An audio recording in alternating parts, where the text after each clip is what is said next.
One. Good. All right. Good morning, everyone, and welcome to the USTA Speakers Series presented by the Harness Racing Fan Zone. We're going to get started here in just a moment. If you haven't received the program yet, still have a few left. Raise your hand if you did not get one, and we'll make sure you get one. Also, make sure to sign up for our prize drawings right over here with our man, Jason Turner.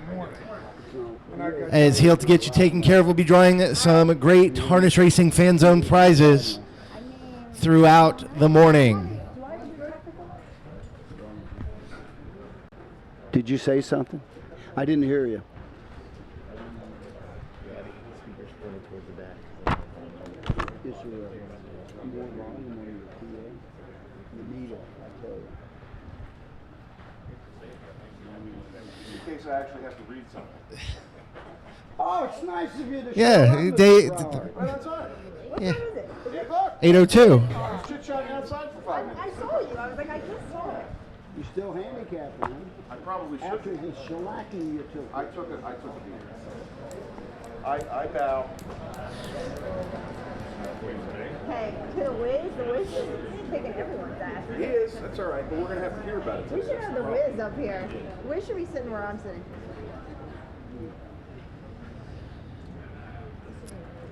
Just waiting on Dave. Check. Waiting on Dave. One. All right. One. Sorry. Is that the broken chair from yesterday? No, let's hope not. If this thing falls, then I'm gonna thank you. No. We made sure to give you David Miller's chair from yesterday, Dave. Sat in the chair. Yeah, but he broke the first chair. He sat in it and went. All right, this is our traditional handicapping seminar that we've hosted over the past few years. We're going to introduce everybody from left to right. Starting on the left here, this man needs no introduction. He's a Hall of Famer. He's the announcer at the Meadows. He has called, help me out here, Roger, 177,000 races? Right at 177,500. Well, we're going to get into that a little bit. You know the exact number. Don't No, play. no. I got the exact number back home. I don't carry it in my hip pocket. Oh, okay. He has been the voice of the Little Brown Jug for over 50 years. Ladies and gentlemen, Roger Huston. Yay! In the middle is my colleague, the second half of the United States Trotting Association social media and publicity coordinator. She is also on the Jug broadcast. She was the outrider at Tioga Downs for quite some time and also worked at Meadowlands Racing and Entertainment, Miss Wendy Ross. And over on the far right, the man who decided to join us at 8:02, Mr. Dave Brower. Dave is the... Go ahead. Go ahead. Dave is the track handicapper at the Meadowlands. Currently, he's also the morning line odds maker. And I'll tell you, it is a thankless job, and we'll get into that throughout this seminar as well. Ladies and gentlemen, Mr. Dave Brower. Thank you very much. Ladies and gentlemen, thanks so very much for coming out this morning. We really do appreciate that. I know it's tough to get here on time. I was here on time, by the way, too, just for the record, but we did make it. That 8 a.m. is an early call. Hey, 8 a.m., Roger will tell you this, 8 a.m. is 8 a.m., right? You got to be here. You guys don't know what on time is. On time is 20 minutes early. That's right. There you go. Hey, all I know is, folks, Roger and I stayed at the same hotel, and it had to be, 6:40 today. He's running out of that hotel. He's got his tie half on, the coat over his thing. He had a radio spot to do, TV today. He had a live TV thing to do. I had a live TV thing at 7:07. I watched that, by the way. I get here at about 5 minutes of 7. The lineup out there was about unbelievable to get in, and I finally got in. No TV station. So finally they showed up at 7:15. They said, oh, we forgot to tell you it's not till 7:20. Then they had technical difficulties, and they finally had the tape recorded, and it's going to be played at 7:50, I guess, on one of the stations in Pittsburgh. And I predicted the outcome of the jug, and so if you're not watching, I'm sorry, you missed my outcome. Hey, Roger, by the way, did you have the winner of the jug at yesterday? I most certainly did, along with Wendy Ross. And, I mean, this guy gets paid to handicap. We don't get paid to handicap. We out-handicapped yesterday 8-3. I'll tell you what, I'm paid like a weatherman. We're right about 30% of the time, right? So there you go. Unfortunately, they're going to be right today. We're in for a warm day today with temperatures in the high 80s. So it'll be a little bit rough for us. Hopefully you folks will enjoy some shade and some beverages and stuff like that. Tune in for what should be an absolutely spectacular and fabulous day here in Delaware. Hey, Dave, I think you're going to be jealous of me about 3 o'clock in that suit and this dress. Oh, the jacket comes off after the on-camera segment. That's it. Then it's so. off for the rest of the day. We'll put it back on after we have a little brown jug winner and sign off. I predict that Dave Brower will have more winners than I do today because I was out of it when I was handicapping at 1 a.m. I think that's about when I went to bed. 1 a.m. Yeah. Remember, folks, for us, we don't have the opportunity to handicap the next day's races until the night before. So if you go out to dinner after Jugette Day, like most of us did, dinner can run to 9, 10, sometimes 10:30 or whatever. Get back to the room, maybe make a little beverage or something like that. Crack open the program, and here you go, 22 races later. So thankfully. How many winners you have depends on the beverage that you have. Hey, I'm going to be honest. I've been under my best behavior since I've been here. Been in bed on time, up and at it. Does anybody believe that? Hey, no, wait a minute. I believe it. She's my niece by marriage. Don't say stuff like that about that. Thank you, Roger. The best thing that happened to us in handicapping last night is that, folks, there's one race today that's got only 3 horses in it. So that one was easy. Dave, that might be the only race I have the exact in, so just watch out there. Try box 1, 2, 3. That's right. All right, we're going to start with Mr. Brower. Mr. Brower, you know how to host these things, these shows, so we're going to let you kind of take off and kind of lead things. We're going to give out some prizes, take some questions in between, but we're going to toss it to you 3. All right, thank you very much, Michael. Roger, what do you think here? You've had the handicapping edge, and the whiz, Mr. Pacey Mindlin. Now, we will have his presence throughout the broadcast today. Lots of winners, and he's letting us know about it on Facebook, too, by the way. I'm telling you, a lot of people make fun of the Wizard. They do. He is a good handicapper. He deserves a lot more respect than he gets from a lot of people on Facebook. The Wizard, when it comes to handicapping, is far better than I am. Believe me. He does know his horses. He's been in the business since the early 60s. He won a division of the Little Brown Jug, and he has a schnick just like everybody else does. And whether you like him or not, he is I'm going to use the word. He is a great handicapper. He is, especially here in Ohio. Do you hear that, Murray? I don't know what you guys are doing. I'm a whizzette, and I'm a proud whizzette. Because I'm proud. I mean, Pacey's great, and he definitely knows his stuff, no doubt about it. I got to admit this. When we first announced that Pacey Mindlin was going to be on our Jug broadcast, my Facebook lit up like a Christmas tree, saying, I can't believe you're allowing him on the Jug and stuff like that. But believe me, I'm glad he's on our broadcast, and I'm proud of him. Hey, you know what I was just thinking? You know you're busy when you have to put your time schedule up on Facebook the week before of when you're available, when people can see you. I didn't have to do that. Did you have to do that? No, nobody wants to see me. Only Roger, one of us though, had to do that. Yes. How did you set that schedule? Roger makes himself available to everyone throughout the entire week. Maybe sometimes too much, but some of my friends that I've met over in Ireland are here this week, and I met them in the log cabin, and I'm available. Wait, that don't sound right, does it? Wait, are you available? In what respect? He is. Don't worry. He is. All right, go ahead, Dave. All right, listen, ladies and gentlemen, let's just throw it out here for a couple quick questions. We'd like to hear, a good betting story, your favorite jug moment. If you'd like to ask any of us a question, just don't ask me how many winners I picked yesterday or the day before. That's off limits because that was a terrible performance on my part. Desperately hoping to bounce back today. But how about that jugette yesterday? How about Alexa's Power? How good was she? And the effort that she put forth. And you want to talk about a filly with a regal and a royal pedigree, that's it. A daughter of the late Sun Beach Somewhere out of Michelle's Power, who earned $1.2 million and multiple stakes in her racing career. The Grand Dam, Michelle's Jackpot, produced a Little Brown Jug winner in Michael's Power. So you talk about a foundation family and a foundation mare for Jeff and Mike Snyder there. That's it. That's the kind of pedigree you like to see on a truly championship performance effort. I got to tell you a little story. Normally the race secretary here does the morning line, and he was real busy with some stuff, and so he handled me the job of making the morning line on the Jugette. I got criticized by so many people for Me making too. Alexis Power the morning line favorite. They says, well, how's she going to beat 3 Burke horses that are 1, 2, and 3, and You Are My Candy Girl and everything, and she's got the 5. She'll be hung 3 wide going to the quarter and everything like that. But I don't handicap like probably other people handicap. I pick who I think's going to win the race, and I leave the rest up to the driver. I don't look at the trip that they're going to get or anything like that. I left it up to Tim Tetrick, and who better can you leave it up to? Tim Tetrick, unbelievable. That was his second Jugette win as well, and we had him on the air with us yesterday or whatever, and we were interviewing him. We asked a couple of questions, and I've got notes and research and things in front of me or whatever. So I go down the list of Little Brown Jug champions, and I know Tim Tetrick. This might be the one and only classic race that he has yet to win. So he did snicker when we asked him about that question.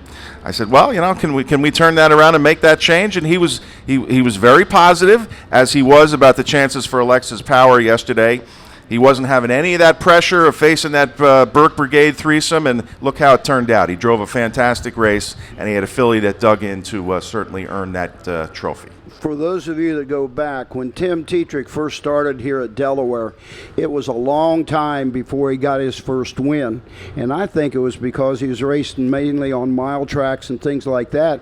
And he basically, now I might be wrong, but I felt he basically had to learn how to drive a half-mile track. It's different. Well, he did grow up in Illinois, and so he was able to get around Maywood pretty good while they were open. But again, it's a little bit different racing there than it is here in Delaware, Ohio. This is a special place, and it requires education and experience. Speaking of that, Dave, that's something he said yesterday, and a lot of these guys now that are getting into their 30s and upward to the end of their 30s, someone like him said, putting in the time when they were a kid, like getting and driving at those fair tracks back home and things like that. He said that's what's made him prepare for situations like this and has put him on top of his game, just like coming from the ground up, cleaning stalls and grooming horses, and has got him where he is today. But you got to start from there, and so back home at those fair tracks, he said, where he did a lot of his work. Exactly. Before he runs out the door, ladies and gentlemen, we've got a guy in the tent right now that's got a horse in the jug today. There's trainer Chris Ryder. Look at him over there. He's got This Is the Plan from Post 2 in that first elimination. So, Chris, best of luck today. There you go. These are the guys that I know he didn't walk in to listen to what we have to say with his lovely wife, Nicola, by the way. It's the coffee. It's the coffee. You guys have a great day today, like I said, and good luck in the jug. Have a lot of fun. I actually like This Is the Plan today. I think, well, he's gonna get a good inside trip. I think no so. matter what happens, he should be able to make the final. Let's put it that way. Oh, no, I agree. I used him on my ticket in that. Okay, I don't blame you. I don't blame you. All right. Quick show of hands, and we'll turn it back over to Michael. Is there anybody in the room right now that is here at Delaware, Ohio for their first Little Brown Jug? Anybody? Or is everybody a regular? We've got one. Okay, we've got one. How's it been so far? Are you having fun? Is it safe for me to say you'll be back? Yeah, that's the kind of experience. I see a lot of familiar faces around the room here. You guys have been coming for years. You wouldn't miss this for anything, would you? Murray Brown, Hanover Shoot Farms, 49. That's how old I am, Murray, by the way, just for the record. I wasn't here the year I was born, soon after. 1980 and 1983. That's tremendous. Good. 1970. Okay. Roger, your first jug? 1958. And I had no idea what the future 64? Okay. Everybody always seems to remember the first year they came here to Delaware, Ohio. It was 1997 for me. I'll tell you, in 58, I came here with a farmer by the name of Fremont Whittington. And you got to be an old timer to remember this, but one of the first guys I met that morning was a guy that worked for Doc McMillan, who was a mighty nice trainer and a good driver on county fairs. And I met Jan McPherson on the backside, and he was my math teacher at Xenia. And I says, what's your excuse? He says, the same as yours. We're sick. But in 58, I can remember just like it was yesterday. They had food tents all over the fairgrounds, and we got here, I think, at about 5:45 in the morning. Went and had breakfast. They had the old type program. You guys can't imagine what the old program and the lack of information compared to what you get today. But the thing everybody did was go all over the fairgrounds and try and find your little brown jug starter and things like that.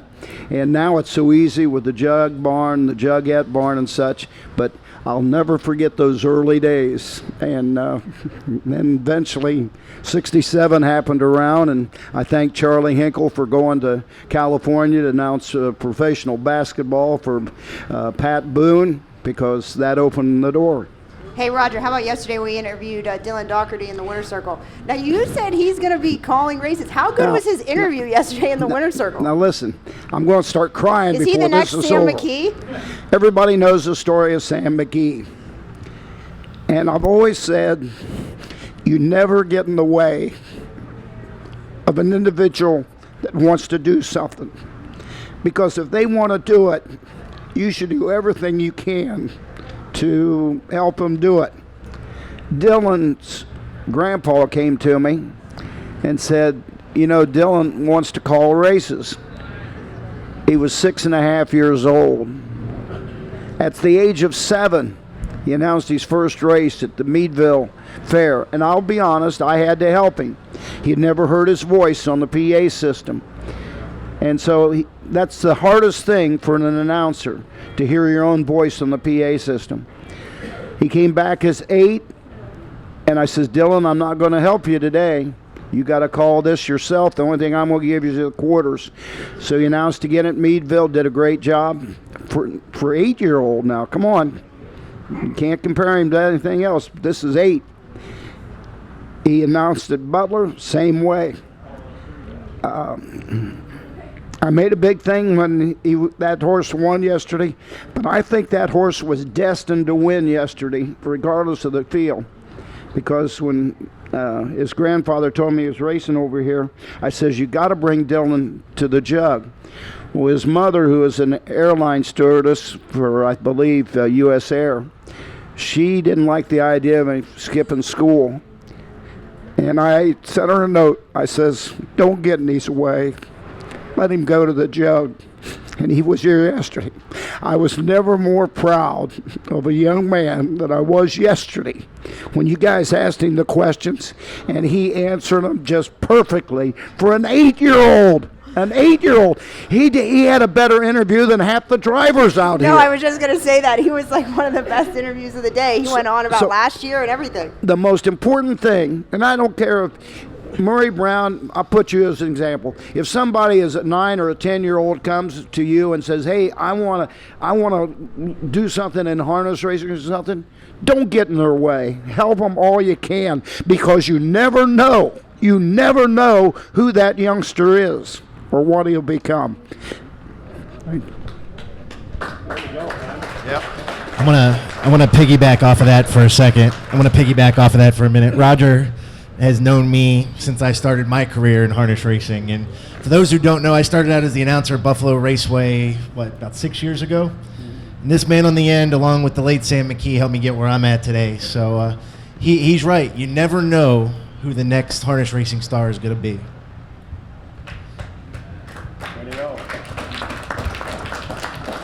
All right, we're going to, real quick, before we get some questions, we're going to give away a couple of prizes, and then we'll talk with the audience, and then we'll see who these guys like or don't like in the Little Brown Jug. And listen, whoever Dave Brower picks, whatever you do, don't bet that horse. One thing I want to say real quick.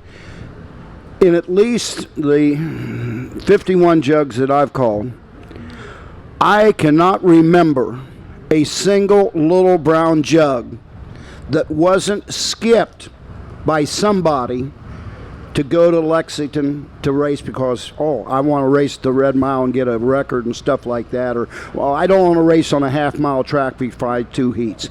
This year in harness racing, the top 5 3-year-old colt pacers are in Delaware, Ohio. Nobody else belongs in the top 5 that skipped here and went someplace else. And I'm not telling them that they have to do that or anything, but they're all here this year. It's like the perfect storm. And the other thing that makes it the perfect storm, all 5 of them went different directions to get here. Lather Up, Ohio. Courtly's Choice went to the Meadowlands, supplement, got in it.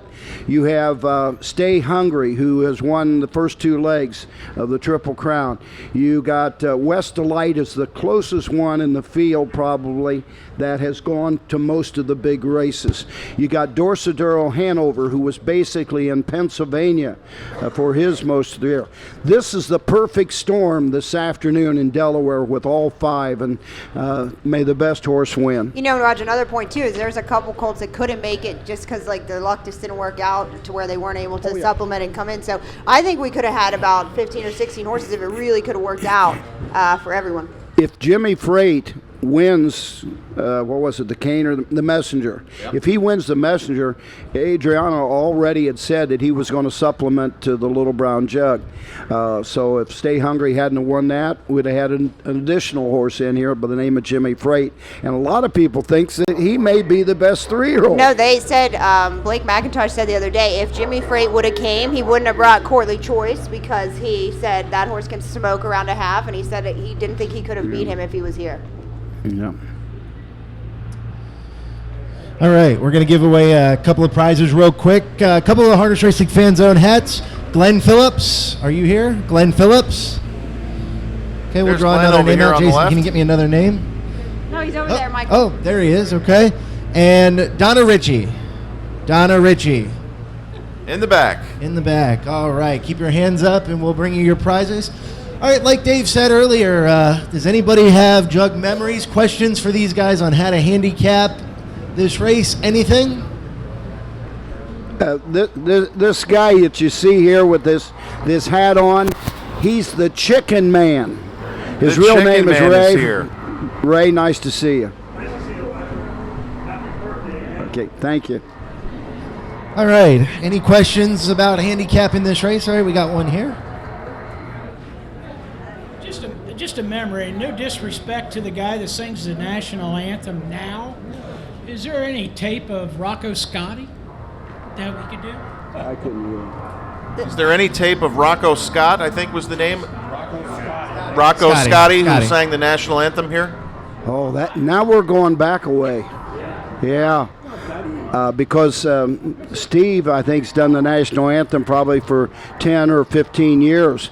But I remember Rocco. Oh, it was almost like he was an operatic star or something like that. The answer to your question, I doubt that there is any tape of it. I'm just guessing. Okay. Anybody else? Okay. Hey, do you think the Lathered Up can handle the turns here at Delaware? You know, that's a question that everyone's been asking, and I think we talked about this on the show the other day, that George and Clyde are not annoyed, but kind of like a little bit frustrated that people keep saying that. I mean, just because of things that have happened throughout his racing schedule the last 5 or 6 starts, but the way he was at Northfield. But he looked as good as he could have looked at Scioto, Dave, and they said they got the problem ironed out, so we'll have to see. I'm glad that you said that. Now, remember, folks, when these Glamour boys get started at the beginning of the stake season, it's very, very hard to keep a horse sharp from the end of May right through November. These horses go so fast at this level, and they beat each other up. Now, Lather Up, he was sharp and ready to go in the first big stakes of the season. That was the North America Cup up at Mohawk Park. He dazzled that day. Then maybe he wasn't as sharp for a couple of starts, one at Pocono and then one at Northfield Park. But he has successfully navigated around Northfield Park, setting a track record or a world record as a 2-year-old last year. And the difference between the horse that we saw in the Milstein at Northfield Park and the horse that Wendy saw and I watched on TV on Ohio Super Night, clear as day. This horse is sharp again. So I think he will not have any problem getting through that first turn today, especially from the rail. The other horses will probably be content to drop in and follow, and that would be the best thing. If he shows up and looks as good on the racetrack today as he did at Scioto Downs, don't bet against him. Well, I remember last year he was here. Didn't he do? He set a record here last year. Didn't he? I don't know. Isn't that correct? He won here as a 2-year-old last year. Roger? Lather up. I asked George Tigg yesterday at the Jug Society breakfast about all the comments that have been on social media about the horse can't get around a half-mile track. He says they forget all the races that he won on a half-mile track. They forget that he trains week in and week out on a half-mile track. He has no problems with a half-mile track. The problem one time was ulcers in the mouth. He got on one line. I think that was at Pocono. It had nothing to do with the turns. It had nothing to do with lameness or anything like that. The other one, I asked Montrell Tigg last night at the auction. I says, does he have trouble getting around the half-mile track? He says no. He said we had the wrong length of hobbles on him when he raced at Northfield, I guess, and made a break. They had stretched out, I guess, from, now somebody's going to, don't hold me to these figures, but they had stretched out from like a 56 to a 58. And that was the problem that he had there. He was not lame. It wasn't that he couldn't get around a half-mile track. Montrell said, we made a mistake on his hobbles. We should have measured him. He says, he'll be all right here. Now, when I say that, I wish I hadn't have said that, because you never know what's going to happen in a horse race. And I wish him the best. They've been honest with me, and I really get upset with people on social media that think they know everything and never ever once sat behind a horse. All of a sudden they become the instant expert on how to drive, how to train, how to race, where to go and stuff like that. But we have to live with that. So. You guys don't have nothing to talk about. We didn't have what people. Well, we do need That's what I something said. to talk All about, and publicity that's is okay. good publicity. That's what I said. What we do is we address the facts. That's our job, on the broadcast and in, the media and writing articles and stuff like that. A fact is a fact, okay? Now you can guess, you can, surmise, all those things, and there's a very easy place to express your opinion when it comes to that. They have these little things called betting windows. So, if you want to bet against Lather Up today, if you think he's going to have a problem, feel free. Step up to the plate. Go on up there and box up some of those other numbers or pick out your favorite in there and go ahead. That's why we have betting. Because remember, if we didn't have betting, there wouldn't be any horse racing. Dave, so that's fine. Put your money where your mouth is. Exactly. And, and Roger brought up a great point about courtly choice, too. A couple of these top 3-year-olds, they were not sustained and made eligible to some of these bigger races. Blake McIntosh, it cost him over $60,000 to supplement to the Crawford Farms Meadowlands pace, and it worked out. I remember sitting at the pool the Monday before the draw, relaxing, maybe, reading a magazine or whatever, and my phone popped off, and it was Blake McIntosh. How much is it to supplement? And I didn't know. So I had to call Pete Koch, our director of racing. I said, well, how much is it? Because it was a complicated formula, and it ended up being a little over $60,000. Now, the horse had made, maybe a little over 100 at that point, so that was a major investment, and it's going to cost them an additional $45,000 supplement to enter the Little Brown Jug today. Now, they had a choice. Blake McIntosh's horse, Courtly Choice, is a New York bred. They've got a little race at Yonkers on Saturday night called the New York Sire Stakes Final. What does that go for, 200 or 250? That would be a lot easier for him. Instead, they chose to come here and compete at the Little Brown Jug knowing they were going to run into a race like this. And I love the owners. I went to a speaking engagement one time. Oh, Murray's going to hate me for this. I went up to Nova Scotia, and I was speaking, and somebody says, what do you think of Some Beach Somewhere? I says, who? They said, Some Beach Somewhere. And I said, I've never heard of him. And the guy kind of laughed or giggled. I said, did he race in the Little Brown Jug? No. I says, that's why I never heard of him. It was one of the owners of Some Beach Somewhere. But no disrespect. But to me, horsemen, I don't care what the purse is. I don't care what it is. The horsemen owe the fans and people like that to race in the most prestigious race in all of harness racing, the Little Brown Jug. And I can't help it. I get very upset when they skip for reasons. They have to put up the money. It's their horse. I know they have the right to do it and everything, but I think all the horses should race in the Little Brown Jug. I understand what you say, Roger, and I think as far as giving a little bit of credit to the owners and the trainers, the stake schedule that we have throughout our sport is very intense and very there's just a lot of races, and they all seem to kind of interloop and overlap a little bit, and I think that's sometimes what happens is we just got a lot going on and you got to make choices, and I think that's what happens sometimes. Do you realize when they went to the eliminations 1 week and the final the next week, in order to race in every major stake, we'd have to start the first week in January, and the Breeders' Crown would be the last week in December. So it's impossible. I know why they went to the eliminations, and there's it's a good reason probably, but it has really hurt harness racing. Well, I'm stretching that a little. I shouldn't say it's hurt harness racing, but it has taken some of the luster out of racing that they're not here. There's too many stakes.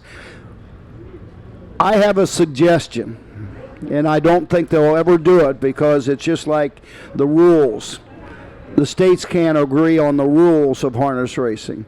I have a suggestion that 1 weekend be set aside in racing where there is nothing but the finals of each individual state in harness racing.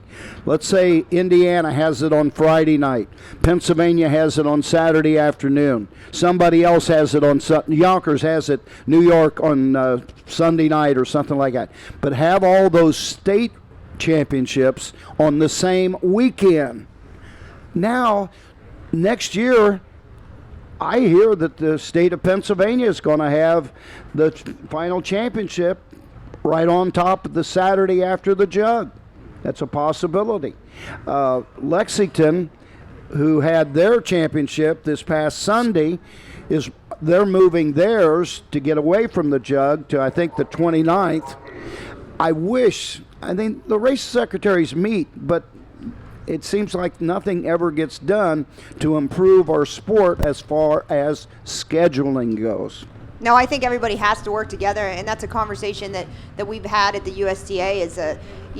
I think a lot of people think that the USTA can do more than it does, but we do talk about it and how we can get tracks to work together as far as post times and staying on schedule. That way everybody can kind of not overlap each other as far as post times and when the races go off, but also the stake schedule and what can we do moving forward to kind of get all these races in and give every race its due, which it deserves, just like the Little Brown Jug, which, as you said, Roger, we do feel is losing some of the horses just because of the scheduling.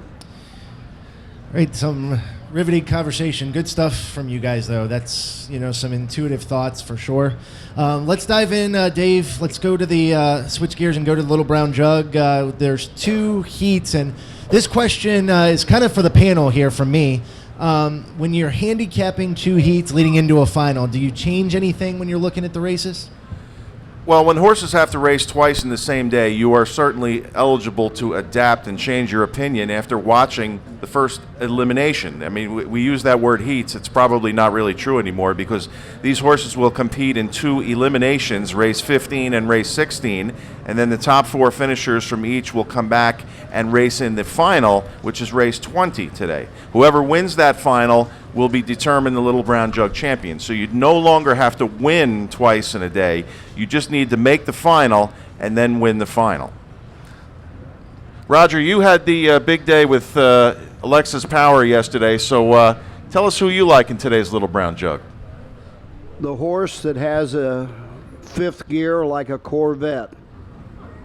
Lather Up. I liked him before the North American Cup. I liked him even more after the North American Cup. I liked him when he made a bad race at Pocono. I liked him when he had a bad race at Northfield. I liked him last week at Scioto Downs in the championship. I liked him the week before. I am not going to change one bit. I like Lather Up.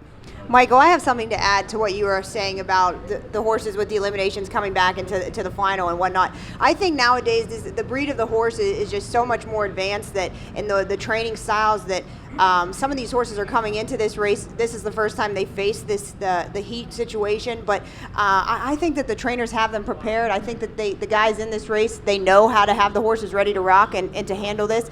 But I think overall the horses, and like I said, the breed is just so much advanced and so much more durably bred now that it can do they go so fast, so quick. But the horses, to come back and do the final, the second heat, it doesn't seem to phase them. But and I think, but the ones that you will see in the final how it will end up. But I think the good horses are going to show that they're the good horses. I would love to now go to a videotape of Ron Burke's comment about 2 heats racing. He says, I'll never skip the jug because it goes 2 heats. I wouldn't have skipped the jug if it was going 3 heats. It's up to the trainer to condition your horse for that type of a race. Ron Burke made that statement, I believe, after the race here last year, and I think he stands with it today. He says, you got to train a horse to go heats, and it can be done, but most trainers don't want to do it anymore. Wendy, first heat, lather up for you? Yeah, for me, I definitely got to go with Lather Up. I think I'm confident in him. Seeing him the last 2 starts in Ohio there, he's just been absolutely vicious. And that super night in the slop at Scioto, he was tons the best. And Montreal, I think, still had the earplugs in. He just was on absolute launch. So for the rail in here, got to go Lather Up. Okay, now you brought up the point, and we introduced trainer Chris Ryder before. In that first elimination race 15, number 2 is This Is the Plan. And just in case you're not familiar with East Coast racing and Grand Circuit racing in general, he's driven by one of the most talented young drivers that is really coming to light this year. That is Andrew McCarthy. And Andrew McCarthy, if you were here last year, put on quite a show in the Jugette, capturing it with Caveat Alley. So Andrew McCarthy will have This Is the Plan in perfect position, most likely, in that first elimination.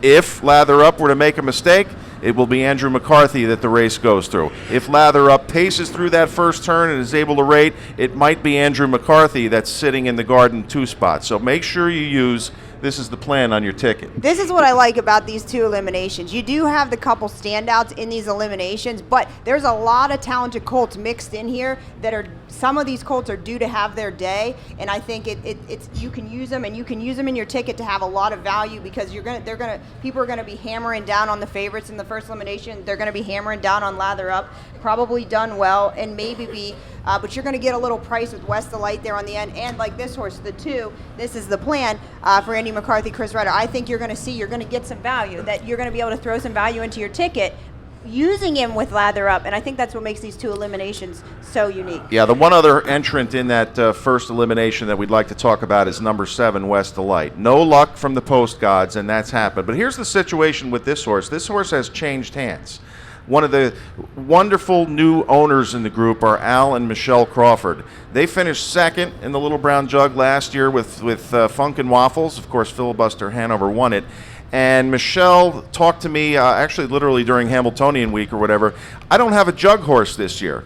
Well, her husband Al went out and bought one about 2 weeks ago. His name is West Delight. They bought the horse from Mark Harder. They turned him over to their trainer, Chris Oakes. Now, like I said, it's not going to be an easy spot coming out of post 7 here, but these folks are due for a little bit of good luck here at the Little Brown Jug. Michelle texted me last week. She said, I thought I was going to have to cancel my camper, because they look forward to coming out here. Look for West Delight to somehow find his way and sneak into the final there. It'll be up to Yannick Gingras to do that. I know he didn't have a very good day yesterday, Mr. Gingras, but you can always bounce back. One thing these guys can do is when they, leave the grounds or when the day of racing is over, that program goes in that trash bag, and they get the fresh program for tomorrow. So look for West Delight to be part of that ticket somehow, despite that very bad post. I think you can definitely use West Delight. The strong suit that the colt has is the gate speed, and we know that Yannick likes to leave the gate as well, so look for him to be in the mix. Roger, any West Delights for you? Crawford's story. Here we go. Michelle last year, I believe, was recovering from a back operation or a broken back, but she was here at the Jug. She was here last night. Now, I don't know. I made a big thing of it last night. Michelle Crawford paid $7,000 for a new race bike. She paid $3,000 for a new set of lightweight wheels. And I said, there's going to be a major equipment change on West to Light today. She also spent $3,500 buying the pony. I believe. Oh, excuse me, Mr. Brown, but after working 14 hours, I made a mistake. A Mini for $3,200 last night. And the reason I made the mistake, I was even announcing the horse was eligible for the Little Brown Jug the next year, so I don't know. But oh, now I lost. What was it I was thinking about when I wanted to say something else? That the Crawfords are just good for the sport and how they invest in. There's no doubt. Oh, I know what it was. Okay, good. You guys nobody's mentioned Key Advisor. Now, crying out loud. Last year, 7 starts, 3 wins, made $164,151 at Lexington. In all honesty, we had dinner, Dave and I, with Chris Page on, what night was that? Tuesday night. Now, I got to preface what I'm about to say. Chris Page gave his best bet of the following day. I'll win with this horse. So I finished 6th. So much for that. But anyway, 6 starts this year for Key Advisor. Comes into the race, has not been first, second, or third, has won $5,070, but yet they put him in the Little Brown Jug. And that makes me wonder, do they know something that nobody else knows? Because that ownership have skipped the Little Brown Jug on other horses, but they put this one in the Little Brown Jug. And I can't figure out why. Go ahead, Michael. All right, before we wrap this thing up, Roger, I got a question for you. In the second elimination, Dorsadoro Hanover is a horse that I've liked for a long time. I liked him in the Meadowlands Pace. Okay. My man Rich Matei, helped me out with him at 50 That was a heck of a trip he went that night. And he is the leading money-winning 3-year-old entering today. So let's give him credit for that, entering today. For sure. I gotta tell this too. Charlie, stand up. Charlie Wingfield. Yes. Okay. The Wingfield 5. The morning of the jug draw of Limelight Beach, before they even drew post positions, I walked up to Charlie and I says, when you win the jug, I'm coming to you for the first interview. Nobody thought Limelight Beach was going to win the jug, but I did for one reason or another, and I don't know why. Okay. I got to be honest. I did not go to Charlie this year and say that he is going to be the first I'm coming there. I love Dorsadero Hanover, but, man, he's got his work cut out for him today. That was going to be my question for you, Roger. You saw him in the Adios and how good his performance was. What did you give him a chance-wise today? He was everything you want, but Matt got it his way, so to speak. And it was an easy win. I'm not sure what the time was, and I don't know if it's in the program, but I think he got over to the half pretty cheap. And then they sprinted coming home, and he was ton the best. If he would get the same kind of a trip and be on top and get to the half in 56, they won't beat Dorsadero Hanover. So I think it all depends on the trip and the speed of the trip. But I love Dorsadero Hanover because of Charlie Wingfield. I think the second elimination, if you're going to compare the two, I think the second elimination, Dave, I think we agreed on this. It's a little bit tougher, not taking anything away from the Colts in the first elimination. I just think that we have a touch more talent here in the second. We got Corley Choice with the rail. Stay Hungry is a chance to be only the 11th horse in history to win the pacing Triple Crown for Tony Alagna. So that's a story in itself. And then you do have Dorsadero Hanover.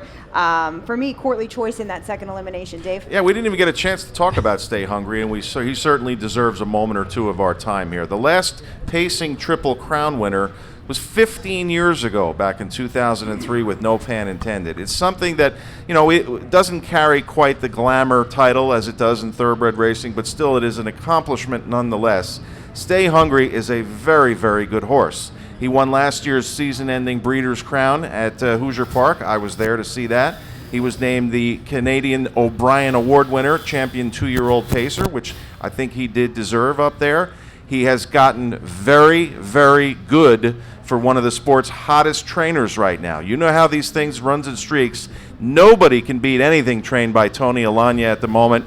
Doug McNair has a history with the Little Brown Jug going back to when he was 10 years old. Folks, if you can pull up harnessracingupdate.com, great story written about Doug. His memories, like I say, go back to watching his father race one in the Jug when he was just 10. He's now a champion Canadian driver. This is a special race for him, and he knows this is the first horse that he's driven in the Jug that has a super, super chance to win. So we have to, acknowledge that.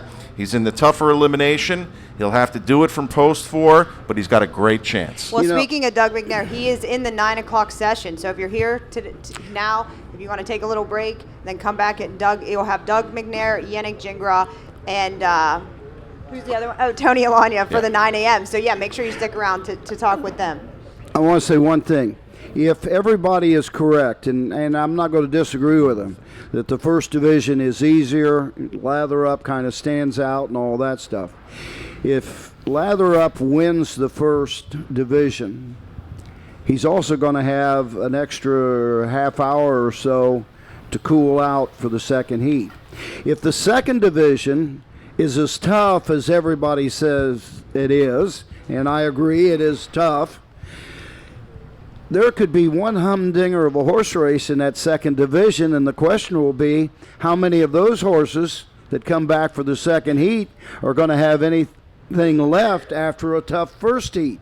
So if Lather Up wins the first and they have a barn burner in the second, then the advantage goes to Lather Up. So I just hope they don't go crazy out there and like the 13th race yesterday afternoon. I think Stay Hungry, too, another thing to add, Dave and Roger, about Stay Hungry is his versatility. So you're going to see some early speed out of Courtly Choice and Dorsadoro, that's for sure, and probably Hitman Hill for Brett Miller will be throwing something in there as well. But Doug McNair, if he's patient, that Stay Hungry has the talent to 25 and 4 his last time out, so that horse can smoke home. And if it works out, he's going to be a factor coming late. So just to make it in, to get a good spot into that final might be the name of the game for Doug. That could be. Wendy and Roger, I see Michael staring at his watch, so we probably got to get off the air. But I want to acknowledge one more person that's in the tent right now. She deserves a very special welcome. We've been treated to 3 wonderful equestrian horsewomen this weekend here in Delaware. Our outriders, Missy Rothfuss, Courtney Beatty, who really needed to be used on Sunday and Monday when we had loose horses. We've also been graced for the first time by a parade marshal, and she's standing just over here to my right. Her name is Scarlett Wilder. Scarlett, take a bow. And she is a champion barrel racer. She is a champion barrel racer. Now, she's still a little too young to do the outriding duties, but we'll sign her up for that a little later on. She will be out on the racetrack and in the infield in a dazzling outfit later on today. She's also a tremendous social media proponent. She had the longest interview ever that Ron Pierce has ever given on her Facebook page, Sulky Stories. Then I think she caught up with Chris Page yesterday. So she does a wonderful job, not just as a horsewoman and an equestrian, but as a social media proponent for harness racing. Give her a round of applause, please. Dave, also, the USTA, a new program we have, it's our Youth Delegate program. It's just kind of getting off the ground, and she's one of our youth delegates, so that's why she's here helping us out today at the USTA. So thank you, Scarlett, and the Youth Delegate program is something we're really looking to take off the ground, and Michael and I have a big part of that coming forward, and we're really excited. So Scarlett is one of the examples, and the Sulky Stories thing she does is really great. So a lot to look forward to from her. And there's no question in my mind, if she had to catch one out there, she could catch one.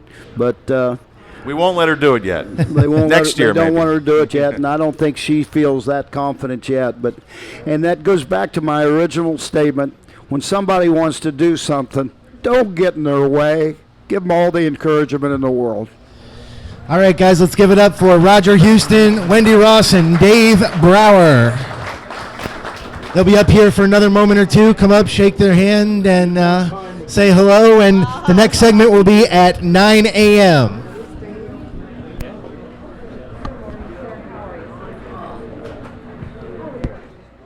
think, folks?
The next session is going to begin here shortly at 9 a.m. If you need refreshments, they're off to my left, presented by the OHHA.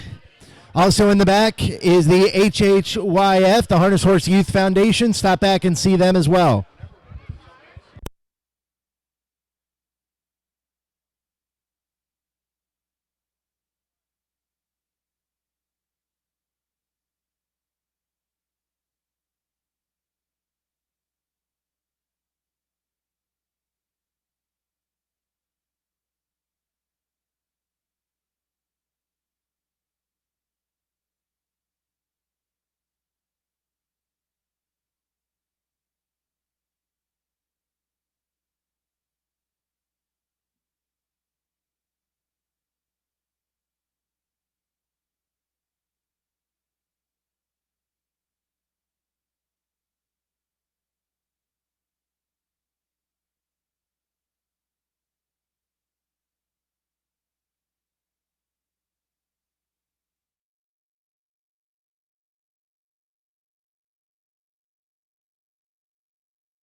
For those of you just joining us, if you haven't signed up yet for the prize drawing, stop over and see Jason right here, the green ball cap on. He'll get you signed up for our prize drawings. We'll draw some prizes here in a moment.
Right.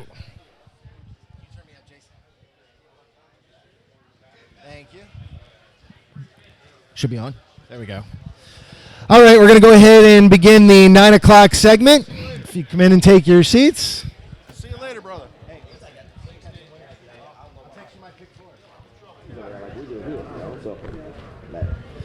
All right, we're going to introduce these three gentlemen up here. We're going to start left to right like we did earlier.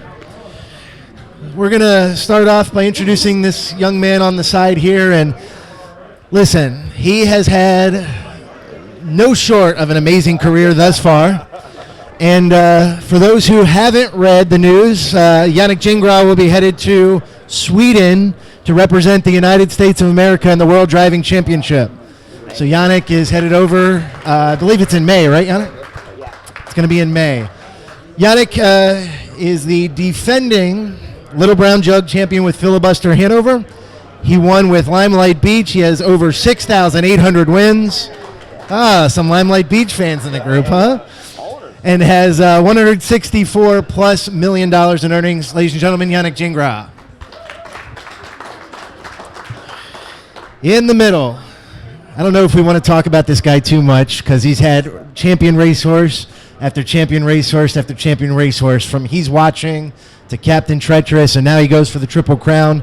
Over 1,100 victories. I got into Doug's stats there for a second. 36.1 million in earnings, Mr. Tony Alagna. And now the gentleman with 3,100 wins as of 7 o'clock this morning. You haven't won any races since 7 o'clock, correct? And 44 million in earnings. He will drive Stay Hungry in the Little Brown Jug, Doug McNair. All right, we're going to get this first part out of the way. We're going to start with Yannick. Yannick, talk to us. Obviously, things didn't play out the way you wanted to yesterday in the Jug yet. Tell us about You Are My Candy Girl and how she's doing. Well, obviously, no, it didn't work out. I thought she, she's not the most consistent mare. There's no doubt about that. But yesterday she tied up, and she definitely had an excuse. She's well now, but definitely yesterday wasn't her day. Okay, Tony, we're obviously going to talk about Stay Hungry a little bit, along with a couple of the other horses you have. But let's start with He's Watching and Captain Treacherous, two of the biggest horses that you've had. But the Captain is one I know a lot of us remember. Tell us about what it was like to kind of train him and what he was like on the track. He's Watching was actually Dave Maneri. I had Racing Hill and Art Speak. See, look at me, you know? Yeah, but Captain Treacherous definitely was the highlight of what we've done so far. A horse that started out with, high hopes, and he fulfilled the obligation, and he's now standing at Hanover Shoe Farm, his first crop, 2-year-olds this year, and they've came out this year and they've been sensational. So we're very proud of what he's done on the racetrack and in the breeding shed. Doug, let's talk a little bit about you for a minute. It seems like I've been watching you drive since you were about this big. No, I'm just kidding. But you drive on the 2 years ago. Yeah, there you go. We talk. You drive on the Toronto circuit, the Woodbine Mohawk Park circuit, currently between Mohawk Park and Woodbine.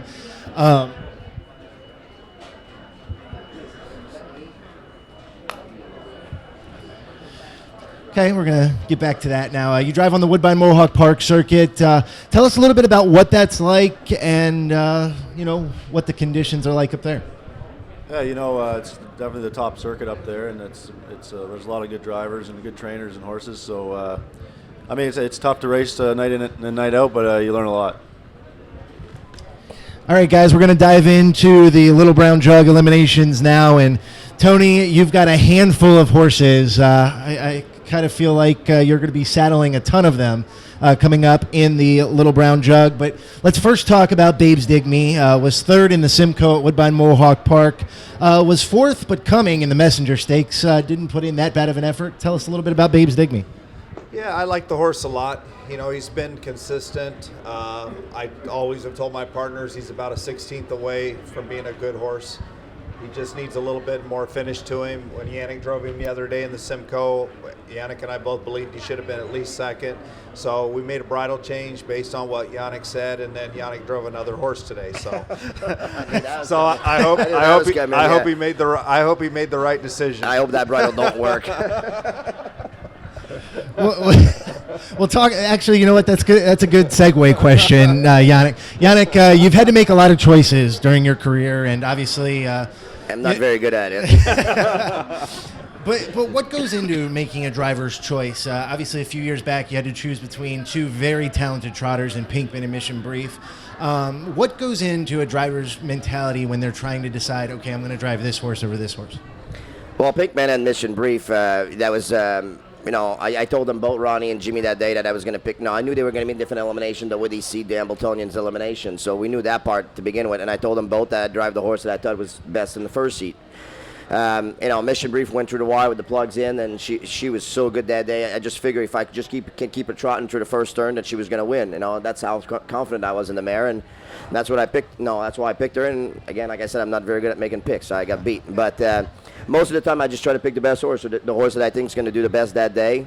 In this instance, Babes Dig Me and West Delight. I took a shot. I'm being honest here. I had the 7-0 with West Delight. Chris Oakes just bought the horse. He told me he trained really good. Babes Dig Me, I think, has got a great chance to make the final. Will he win the final? Maybe with the bridle change. Maybe he will. But he's got a way better shot at making the final than I have with West Delight. I think West Delight, if he's 100% and he improves, maybe he can win it. I'm not sure if I can see Babes Dig Me doing it, but like I said, maybe the bridle change make the difference. But you just go with who you feel the best horse is, and you try to be honest, and that's the way I do it. Now, Doug, talk to us a little bit about Stay Hungry and what it's been like to drive this horse. He's a very versatile animal, and I'll tell you what, he's looked sharp on the racetrack over the past few starts. Yeah, like you said, he's very versatile. He's been a great horse to drive the last year and a half, and he's coming to this race real sharp. He's got a really good shot today. Okay, Tony, we'll get back to Stay Hungry with you here in just a minute, but we want to talk a little bit about Key Advisor. And Roger Huston brought up something really interesting during the first segment of the speaker series, in that this horse has only made $5,000 this year, and he's still here at the Little Brown Jug. Tell us a little bit about Key Advisor and kind of what went into the decision to bring him here. Well, there was a couple reasons. We'd raced the horse in the Kentucky Sire Stakes program. I had a 4-horse entry every week in the Kentucky Sire Stakes program, and I knew that he couldn't beat American History, who eventually won the final with Yannick. I knew that he couldn't beat Rush to Judgment, who was a lightly raced horse that had really come on strong. So I thought, with a good draw, and he showed early tactical speed, take a shot. The horse was the Kentucky Sire Stakes champion last year, so it's not like he came into the race with a $5,000 lifetime earnings. Just because he hadn't had anything go his way yet this year doesn't mean that he's not a quality horse. And to be honest, we do try to support the Jug. We took a lot of criticism when Captain Treacherous was a 3-year-old for not coming here, but they don't mention the fact that I brought 4 other horses the same year. So, we do try to support the Jug. We feel very strongly about what they do here in Ohio, and, we want to be able to participate. And I think that shows a lot when we're paying a $7,000 starting fee on a horse that's made $5,000. Yannick, talk to us about West Delight. Obviously a new purchase for the Crawford Farms, Trader Chris Oakes. This is a horse you have not driven yet. Tell us what you know about him and what you expect from him. Actually, I drove him most of last year. The horse was sore last year, some growing pains, and I always thought he was a high-speed horse, and even though he was sore, he was still very good gaited horse, and I think that's a track for him. He's the type of horse that he rides the left line a little bit. He's got some good gait speed. It's a horse that could do well over here. He started out the year really good. He early in the beginning of the year, he was maybe top 5 horse in the division, and then he tailed off, and he hasn't been so good. Sometimes just nothing against Mark Harder. He does a tremendous job. But sometimes just to change a barn or try something different type of training, sometimes it makes a big difference. So I'm hoping that it works in his case. All right, before we jump into any more questions, we are going to give away a couple of prizes. A Harness Racing Fan Zone hat to David Birch. David Birch, the Harness Racing Fan Zone hat, and the Harness Racing Fan Zone t-shirt to Anita Renwick.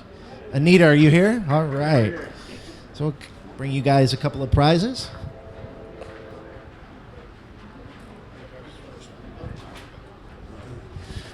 Any questions so far from the audience? Murray, go ahead. You guys, exclusive. Firstly, I'd really like to thank USTA for putting on these forums. I've attended them every year since their inception, and they're just wonderful. I've been around a long time, as you know, but there's never been a time I haven't learned something from it, and I think it's a great credit to the organization for putting them on. The question I have for you guys is, exclusive of family, which person have you learned the most from in this business?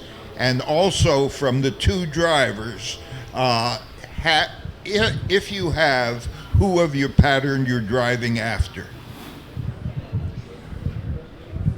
All right, I'll start. As far as driving, I try to take a little bit from everybody. I think try to copy one driver wouldn't work. But one thing that Ron Pierce told me many years ago, and that's one thing that stuck with me, is you treat drivers the way they treat you. You know, so if you drive against, we drive against the same driver every day, but that's something that Ronnie told me like I said, a long time ago, and I think it makes sense. You know, if somebody wants to race hard against you every race and wants to pay back and this and that, it's racing, right? You're gonna make people mad in the race. You're gonna take chances that and you're gonna stop in people's face, and that happens every day. But if somebody's gonna be trying to hurt you in races, you hurt them back. And that's where you hurt them where it hurts them. So that's something that I think it worked for me anyway. So and it seemed to work pretty good for Ron Pierce too. So. Tony? I would say outside of family, because everybody knows that my mom's been a huge supporter of what we do. She still helps me and works for me, runs my Canadian barn. I would say probably the most influential person early in my career was Brian Penske, because he showed me that you could come from a small place in Illinois or Minnesota like he came from, and you could compete on a national level. And he gave me the confidence to continue to go forward. After I worked for him, I worked for Irv Miller, and then I started on my own. But he showed me that it could happen, you could do it, and you could compete with the best of the best, and just have confidence in what you're doing, believe in what you do, and you can go forward. Doug? Well, like Yannick said, you try to take a little bit from each driver, and I just try to, whatever horse I'm driving, try to fit their style of racing and pretty much go from there. Okay. Other questions? Okay. Yannick, you said earlier, and your choice for driving West Delight, something about he raced on the left line. That's letting him go around the turns better. Is that the reason? Yeah, usually if you have a horse, especially on a smaller track that rides the left line, when they go in the turn, they kind of then they drift a little bit in, and then they're a little smoother. I mean, it doesn't go for every horse, but I just think it's a kind of horse that would fit this racetrack really good, But yes, I think if you have a horse that rides the left line a little bit, 90% of the time they'll go a lot better on a half-mile track. Others? Okay. So as I walk over to these two, Yannick, is it true you like to park people out and catch driver? By the way, especially if I see your name out there.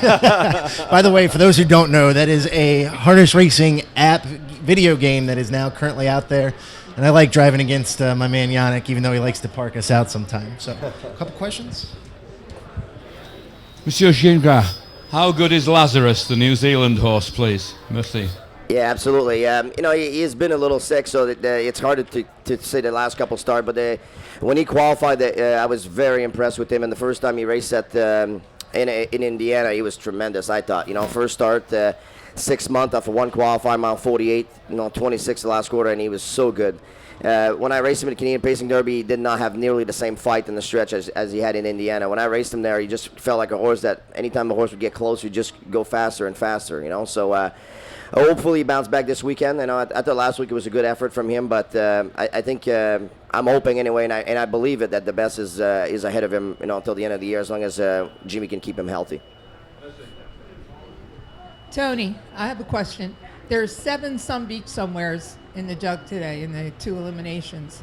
As a trainer and the breeders, which do you have a horse among these Sun Beach somewheres that you think is going to be able to step up and fill his shoes and carry that stud line on?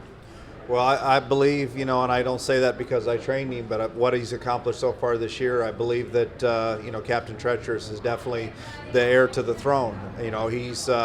He's got all the characteristics of Sun Beach Somewhere. He has a very strong maternal pedigree, and, he's passed that on to a lot of his offspring. They're very easy to train, they're willing, great work ethic, and I think that we'll know more next year as these 2-year-olds become 3-year-olds. They have to win the classic races, but I don't think that anybody could be more happy or impressed with what they've done so far on the racetrack. Okay, any others so far? Okay, Tony, let's talk Stay Hungry a little bit. Stay Hungry is obviously going for the Triple Crown. And let's touch on that first. Is there any more pressure coming into a race like this when you're going for such a big achievement? I don't try to look at it that way, and I definitely haven't looked at it that way. I don't want to put any more pressure on the horse or myself or my staff than we already put on ourselves on a daily basis. to us, we're trying to win the Little Brown Jug, and if we happen to win it and he gets a Triple Crown, I mean, that's even greater. I mean, that's definitely something that a few elite few have done, especially the style to which he's done it. Most of the Triple Crown winners, raced on exclusively half-mile tracks. So one year there was 2 halves and 1 5/8. This horse, if he wins the Triple Crown, he will have done it on all 3 sides, or he'll have done it on a mile track and 2 half-mile tracks, which is something out of the ordinary from the general Triple Crown races. So, but I don't put any more pressure on myself or Doug or anybody else, and we're just so happy to be here and have a horse that's in the race that has a shot at it. So, at the beginning of the year, he threw a couple races where I thought that he should have maybe won, that he was second, or he was fourth, that he should have been second in. And, we really haven't done anything differently. I think the horse just got in his groove. And, his last 6 starts, I couldn't be more pleased with how he's been. Now, Tony, people, I don't want to say wrote him off after the North American Cup and the Max Hemp at Pocono, but he threw in a couple of 4th-place efforts. It's the only 2 times this season that he's missed the board. Boy, did he bounce back strong. Yeah, and I believe that, if he would have been 4th beaten 5 lengths or 4th beaten 8 lengths or something like that, there'd been a little more cause to, everybody jump off the bus. But, the horse was 4th beaten a length, 4th beaten 3/4 of a length. So, I think that the horse was just getting into the groove that he needed to. And I will say it, and I don't say it because he's sitting next to me, but Doug has drove the horse phenomenal all year. He has not put the horse in a bad spot. Even on Cane Pace Day, I mean, they were going so fast up front that it worked out, but it wasn't Doug put him in a bad spot. It's just the way the race shook out. So, he's put him in the right places, and the horses responded here in the last 6 starts like we thought he should have all along. So, overall, everything's on a definite positive trend upward. Doug, that 20 you gave me to make him say that, I'll give it to him later, okay? That's the first time I ever heard him say that. Doug, tell us a little bit, obviously, you're one of the younger drivers in the sport, but you've gotten the opportunity to drive in a lot of the big stakes races and things of that sort. Is there more pressure in those big stakes races being so young and younger than some of the other guys? Well, like Tony says, there probably is, but I don't take it that way. I just try to go race by race and not get too worried about it. Now, Yannick, obviously you drive at different racetracks. You've driven all over North America, and you are a native of not France. I was going to say France there for a second, but native. Careful what you say now. Native of Canada. Tell us kind of how you grew up in the sport of harness racing, and we know that you go back to Hippodrome every once in a while to drive in the Prix d'Été, in which you actually beat Wiggle It Jiggle It with Rock and Ron a few years back. Oh yeah, it's definitely always nice to go back to Quebec and stuff, but I didn't really race a lot. I got my I started, obviously my dad raced horses, my grandfather raced horses as well. I obviously grew up in Quebec, but I probably race, I'd say, couple 100 drives. No, if that's a lot, even if I raced that much in Quebec before I moved to the United States. I raced in amateur races for 2 years, and then when I was able to get my A license, I got my A license, I think in October of something like that of 2000, and by the summer of 2001, I was at Yonkers. So, but it's still always nice to go back home and see some friends and family. And True River, it's a really nice racetrack. It's fans are right on top of you. The fence is really close. It's right on the track, literally. And then so it's if anybody has a chance to go there, it's a nice racetrack to watch races, no doubt about it. I'll tell you, if you've never been to Hippodrome, you need to go. And I have to piggyback off of what he says, just because I'm an announcer. The announcer calls the races in both French and American at the same time. It's one of the most impressive things that you'll ever hear or see, and he gives a lot of excitement, that's for sure. He's definitely fun to listen to. Put on a show, that's for sure. Doug, kind of the same question for you. Obviously, you drive for your father, Greg, a lot. How did you just kind of follow in his footsteps to get into the sport, and how did you grow up in it? Yeah, he trains anywhere from 40 to 60 horses, so it was a pretty easy decision on my end. He never drove though. He just did a lot of training, and he always tells me if he drove, he says he's lucky that he didn't drive, or I wouldn't be here. And Tony, kind of tell the people who may not know you. I know you've told the story to Mike and Mike a ton of times, but how did you get into this sport? How did you get wrapped up?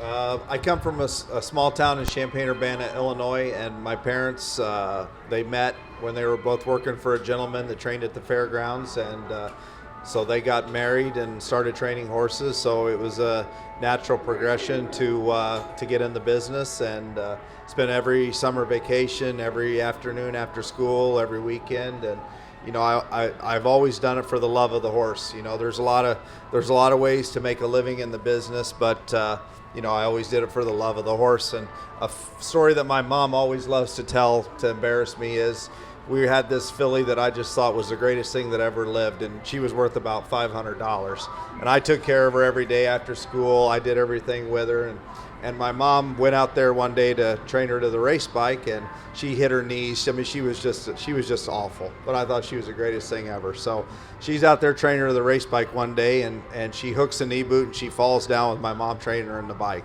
And she's laid out on the track. My mom jumps up. She's blood from head to toe, and I run across the track as fast as I can, and I said, Mom. She said, yeah. I said, is Kay all right? So I didn't even ask how she was. I was just afraid that she got hurt. So it just goes to show you the love of the horse. And, like we say, if you love what you do, you never work a day in your life. And I definitely love what I do. Okay, any questions so far?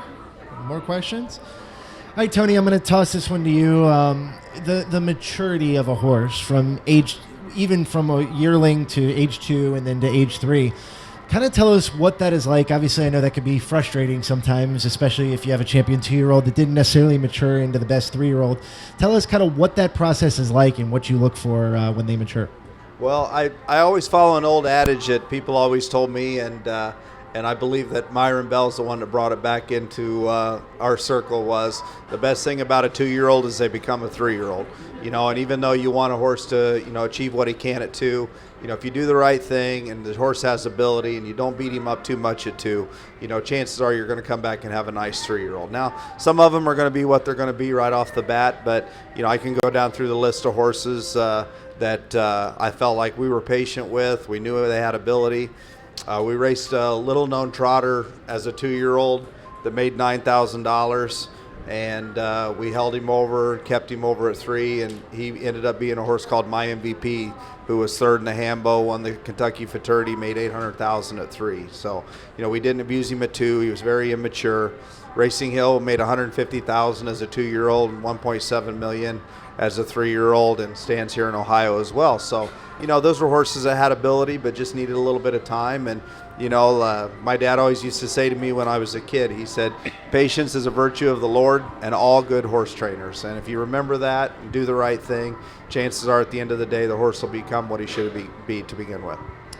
Now, Yannick, you were chosen to drive in the World Driving Championship and represent the United States of America. First off, congratulations. But what does something like that mean to you as a driver?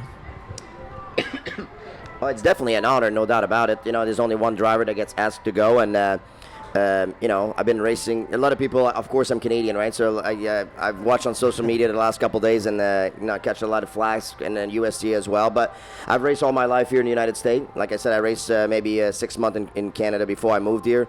I'm a U.S. citizen for a long time now. My kids are American. Canada will always be in my heart, no doubt about it. But I'm an American. That's where I live. That's where I'm going to live. And so I'm very, very proud to be asked to represent them. It's for me, it couldn't be a better situation. I love Sweden. I've been there, 3, 4, 5 times, and I've had a great time every time I've been there. It's perfect time of year to go there, and it's in May. It's before the stake season here, so I thought that everything was perfect for me to be able to go there, and like I said, I'm very proud to be able to represent them. Now, Yannick, you said that you've driven, in Sweden. You've driven all over the world.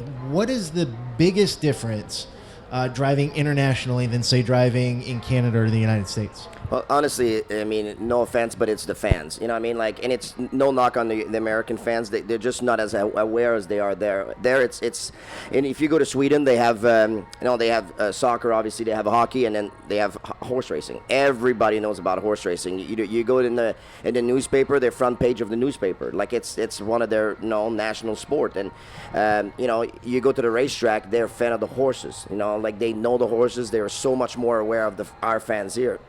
If you go there for the elite lap, if you ever have a chance to Google or something like that, how it works on Elite Love, they open the gate at 7 o'clock in the morning. The fans are running across the grandstand to get their spot for the day.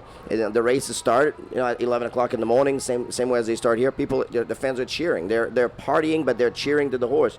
I raced in the Elite Love one time, and I was going through a warm-up, not even in the post-parade, for a last warm-up for Maven. And the announcer announced, and they were doing it for every horse. It wasn't about my horse. All 16 horses got cheered on warming up. Forget about the race. Then you go in the race, they have a huge parade before it. So it's an amazing atmosphere to go there. And then the way the fans are in love with the horses, it definitely, it's very special. Now, Doug, you've won over 3,000 races. You have yet to win a jug, but you have a very big chance today. Talk to us about what it would mean to you to win your first Little Brown Jug and make it a Triple Crown effort. Yeah, well, definitely, it's a really big race. It's probably my favorite race ever since I was a little kid. I can remember watching it when I was 6, 7 years old, and to get a chance of racing it with a legit horse and get a Triple Crown would be a real big thrill. Okay, we're going to give away a couple of more T-shirts. Ron Ray, and D. Henson. D. Henson. All right, so we got one of the two. We'll give away another one here in a second. Let me draw one more name out. Josh Greer. Josh Greer. It's been from the first one. One more, Jason. We'll see what happens here.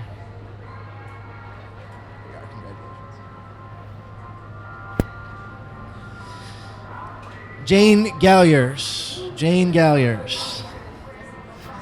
Bring it over to you in just a second. Now, Tony, I think where my train of thought there went for a second. Obviously, you race at the pari-mutuel racetracks, and you've raced at the fairs before. What makes Delaware, Ohio, and the Jug so different than, say, Woodbine Mohawk Park or Yonkers or the Meadowlands? What makes this racing here at the fair different from racing at those venues? Well, I think definitely the history involved with the race itself, the atmosphere. Basically, growing up in Illinois, this is what I did my entire childhood. We went from fair to fair. We didn't race at the pari-mutuel tracks. My parents traveled to the Illinois County Fair circuit, so basically this is what I grew up. So, it brings back a lot of great memories of it being as a kid, going to the fairs with my family and traveling and doing all that. So, but, just the history involved and the horses that won it. And I compare it a lot to, when we won the Kentucky Futurity with my MVP. When you sit in that floral chair, that you see pictures of the greatest horsemen that ever raced and lived in our industry, that they sat in that chair, and you think about it, and it's very much the same thing here. You think about the history and the guys that came before us that won this race, and it makes it very special to be here and hopefully to win it. We have yet to win it, and maybe today's the day. Okay, we have a fan question. Yannick, congratulations for your trip overseas. Also, I want to ask you about one of my favorite horses and probably one of the best trotters you ever drove. Will you talk about Hannelore Hanover? Yeah, she's a tremendous horse, no doubt about it. She has tailed off a little bit the last few weeks. Really can't seem to pinpoint what the reason is, but she is, when she's on her game, she's tremendous. We had high hopes about a month ago, maybe to a European campaign this winter and next spring, and I hope she turns the corner because, one on her game, I'd take on any trotter in the world, there's no doubt. She's big and strong. She's good to drive. She's one of my favorite, no doubt about it, and she's racing tomorrow in Indiana, and hopefully she's back on her game, and if she is, they'll be chasing me. Now, Yannick, obviously we've talked a lot about Foiled Again, and before we get into my question for you, raise your hand if you've ever seen or met Foiled Again. Okay, so quite a few of you. For those of you who haven't, after the 10 o'clock speaker series, make sure you go over and see Foiled Again. They're having a meet and greet over in the Jug Barn. But Yannick, you've gotten to take this tour with him, not so much this year, but for 12 years, 11 years, 12 years with Foiled Again. He's won just about everything there is to win, from fair races to stakes races. What has this horse meant to you? And at the end of the year, when he retires, we talked to Matt yesterday. We talked to Ronnie. Both of them said about the same thing. We're not really sure how we're going to feel. How are you? Oh, I'm what gonna do you be think? sad. No, I can tell you, I'm gonna feel. You know, I have chills just thinking about it now. No, he's meant so much in my career, really, because I'd been on the Grand Circuit since maybe 2004, 2005. But I was one good horse here and there that I was driving. I think our career, him and I, like went up at this. And Ronnie also. Like he was doing very good when Foyle showed up, but it kind of put us to the next step, all of us. He started out as a 4-year-old. He was a nice horse, like nice half-mile horse, and maybe like a French player on the Grand Circuit. As 5-year-old, about the same thing. A 6-year-old, you're like, well, this horse keeps getting him better, And as a 7-year-old, he made $1 million. I think he was the only horse as a 7-year-old ever to make it $1 million pacer, anyway. And then he did it again at 8 and 9. It's unbelievable the things he's done, and every time you think he's done, he showed up and proved everybody wrong, myself included. I think as a 6, 7, 8, 9, 10, 11-year-old, I thought he was done in June. Like, oh, this is the year he's no good anymore. Like, he's just, he's tired. But then it comes September, October, he dominated in the fall. That was his thing. It always has. He's certainly not the fastest horse I ever drove, but he's by far the gamest horse I ever drove. Like, he didn't matter any trip. He didn't like the second over the 2-hole trip. He wanted to do his own race, either on the front or first stop. That was his thing. He wanted to grind at his own pace and do things his own way. I've never give a horse so many tough races in a row, and then the next week he'd be better. So like he didn't care. He loved it. He thrived on the work. And when I won the 100 win at Chester with him maybe 2 months ago now, like it was emotional, no doubt about it, because like I don't know, maybe it was the last time I ever get to win a race with him. It was something that crossed my mind as we were crossing the wire together, and he was such a special horse, such a great horse, that it sucks that it has to end. But no, all good things must come to an end, I guess. And there's no doubt that I can tell you, Mark Weaver and myself and Ron Burke and the rest of the ownership group are going to feel on December 31st at the Meadows. We're all going to be sad. And Yannick, it's funny you say that he would come around in September, October, November. I used to call Foiled again the cold weather horse, because in March, April, May through the Levy, that was his thing. He was a monster during those races. And he was still good during the summer, but he seemed to really perform well in the wintertime. I don't know what it is about him, but I know I can't stand -5 degrees, but he seems to love it. Yeah, but he's the type of horse, he couldn't go to 47 miles, you know what I mean? Like, he's not the biggest horse, but he could go as fast in the spring and fall as he could go in the summer. And honestly, in the summer, looking back at it, they're just going a little too fast for him, and when they slowed down, he didn't, and then he was still strong, and mentally, maybe they were getting a little tired. He didn't care, he was like, let's bring him on, that's the mentality. He's a warrior, and I believe that was the reason. So I'm going to tell a funny Foiled again story on Yannick here. So Yannick would come to Northfield Park on their big stakes race nights, and they brought Foiled again out for, I think it was Battle of Lake Erie night last year or the year before, when I was there. And Yannick told me during the interview, he just can't go 26, 29 and fly home anymore. He's just not able to do that.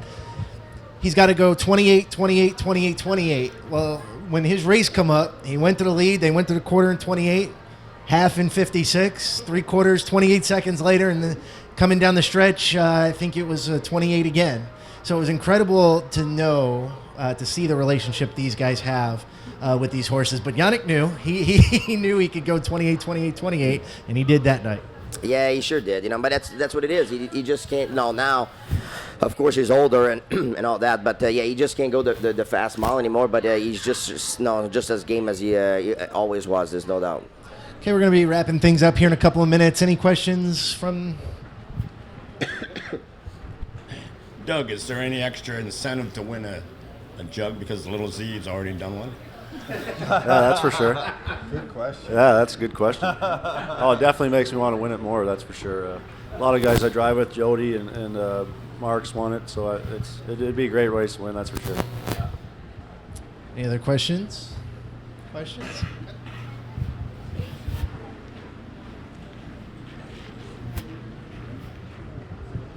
Tony, in an ideal world, you could have anything you wanted. How long would you turn a horse out per day in a paddock during training, please? A horse on a day-to-day basis or a horse at the end of their season? No, day-to-day basis. Day-to-day basis, I think it really depends on the horse. Like I've gotten horses from people that I know they were very, very much a big fan of turning horses out all the time. And a horse that comes to mind that I had was a horse named, when I worked for Irv Miller, we had a horse named Yankee Skyscaper who ended up being a stallion in Illinois. And the place that he came from, they turned the horse out a lot, and I don't think it really benefited him. He was just a nervous wreck, and I think the more he was inside, the more comfortable he felt. And when we changed his routine and stopped turning him out, he turned the corner. He won both weeks at Lexington and ended up being a stallion in Illinois and went on to a successful stallion career. So I really think it depends on the horse. You know, we try to pair our fillies up. A lot of our fillies go out in the morning together before they train. But I've got fillies that I go to get them, and one's, you know, trying to knock you down to get in the barn, and the other one you can't catch her. So I really think it's an individual thing. But definitely, I think if you can get them outside and they're comfortable, they definitely will benefit. Okay, any other questions? All right, we're going to let these guys go get ready for the 2018 Little Brown Jug. They're going to be up here for another minute or so, so stop up, say hello, ask any questions. Let's give them a round of applause.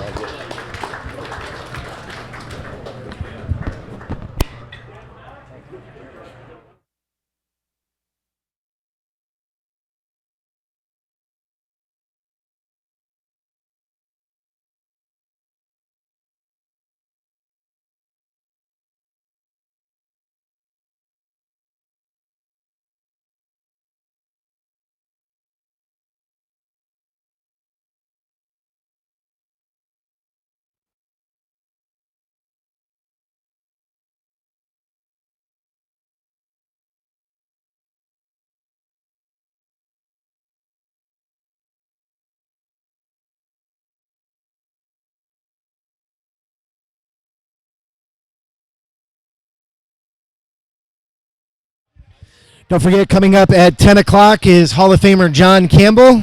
He will highlight the 10 o'clock segment. It's our third and final segment of the USTA Speakers Series. It's coming up here in just a little bit.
We're going to begin this segment here in just a few minutes. If you haven't done so yet, come see my friend Jason over here to get signed up for your prize drawings, as Jason will be handling those for me here this morning.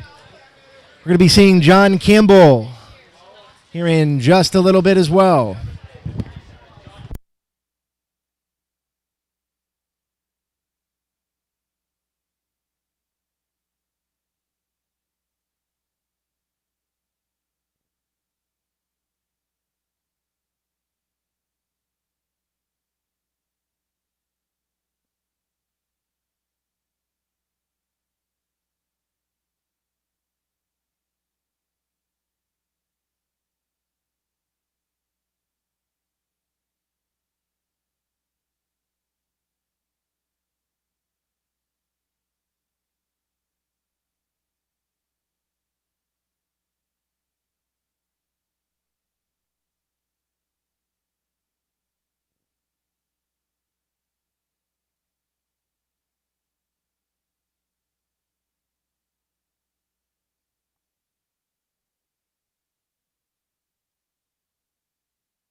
Check, check, check, check, check, check, check, check, check. Yeah, that's it.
Jason, can you turn my mic on? Okay, just making sure. Once again, good morning, everyone, and welcome to the USTA Speakers Series. We're going to begin with John Campbell here in just a moment. If you want to come in and find a seat, if you haven't done so yet, make sure you get some coffee and donuts provided by the Ohio Harness Horsemen's Association.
share, kind of like for the king. You know, the crown and stuff. I don't need that. I'm good. I'm good.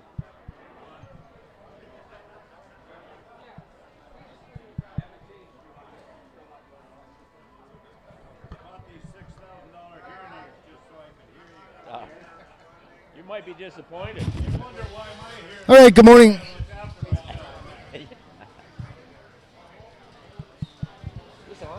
Once again, good morning, everyone, and welcome to the USTA Speaker Series.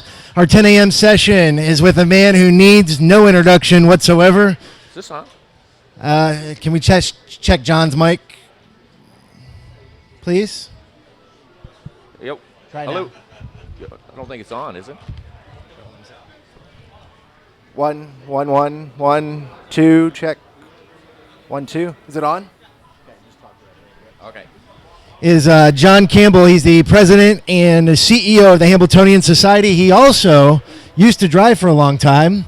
And John, tell us kind of how you got into the gig at the Hambletonian Society and what happened to your driving career. Thank you. Thank you very much. Well, in February of 2017, I was approached by the executive committee of the Hambletonian Society and to see if I would be interested in, becoming president. And I thought about it, and I was getting to the age where I was going to have to slow down or stop driving soon anyway. And the way I looked at it was a great opportunity for me to stay in the game and be around, the best part of our business, the stakes and the good horses. And as I said at the time, I'd rather stop driving rather a year too early than a year too late. So I'm very happy with my decision. I find the job quite interesting. Some days it's frustrating when you're trying to, approach people with change. The one thing I've learned is everybody in our industry, we really have three factions with the horsemen's, racetracks and racing commissions and even breeders. And everybody agrees that we have to change some of the things the way we're doing it because, we're not as appealing to the betting public as we could be. But every faction wants the other guy to change. They don't want to change anything that they're doing, but they do agree that there is change. So that can be a little frustrating sometimes, but that's what I call workaround. You gotta convince people and work around that mentality.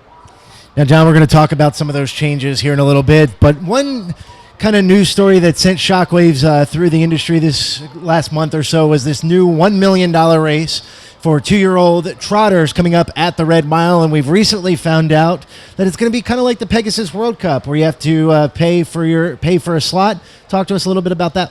Well, it is copied off the thoroughbred Pegasus race to a certain extent. There are some differences.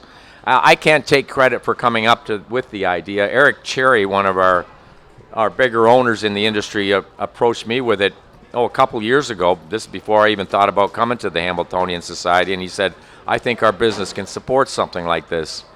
And he was very optimistic about it.